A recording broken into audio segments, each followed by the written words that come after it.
Hello again. I'm Dr. Stan Alluisi, and I am the chair of the Department of Aviation Management at Southeastern Oklahoma State University. I am also in charge of the graduate program in Aerospace Administration and Logistics.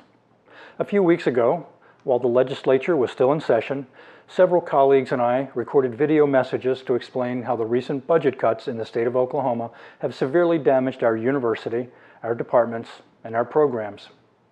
Since that time, the legislature has worked very diligently on a transgender bathroom bill, a bill calling for the impeachment of President Obama, and an anti-abortion bill so clearly unconstitutional that even the very conservative governor, Mary Fallin, vetoed it. At long last, in the very final minutes of the session, the legislature fulfilled its primary responsibility and passed a budget. However, instead of eliminating or simply reducing some of the many tax breaks that have cost the state hundreds of millions in lost revenue, the legislature instead placed the burden of covering their $1.3 billion budget hole on the backs of the poor and higher education. The legislature eliminated the Earned Income Tax Credit for the least among us and cut the allocation for higher education by 16%. That 16% cut comes on top of last year's cuts and the further reductions that occurred during the year due to revenue failures. In my previous video, I explained how last year's revenue failures and mid-year budget cuts affected my university.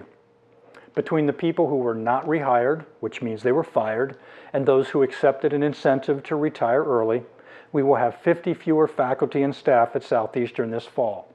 And, most unfortunately for those of us who remain, the vast majority of the people who are leaving the university will not be replaced. Today is Friday, the 3rd of June, 2016, 1 week after the legislature passed their budget, and things have actually gotten worse for me and my programs. Here's how.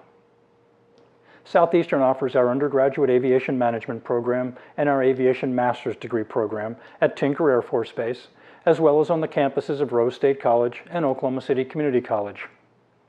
While I have over a dozen well-qualified adjuncts to teach our students in Oklahoma City, the adjuncts are just that, an adjunct to the core full-time faculty. That faculty core used to be made up of 3 full-time faculty members. One of those faculty positions went away during the budget crunch of 2005 and has never been renewed. Of the 2 remaining faculty members, one accepted the incentive to retire early, and he will retire in July of 2017. That will leave me with 1 full-time faculty member to coordinate the education of several hundred undergraduate and graduate students.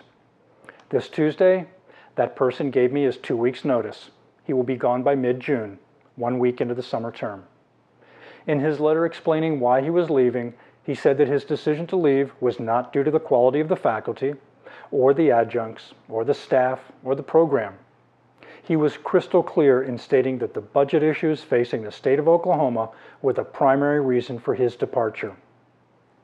Since he came to Southeastern 2 years ago, he has seen his pay frozen with no annual increases for longevity.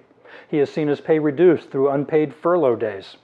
He has seen his travel budget slashed so that he has to pay for work-related travel out of his own pocket.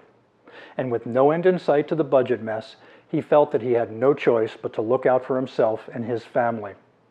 Why shouldn't he take a job in the private sector, which pays him more than twice as much as Southeastern was paying him?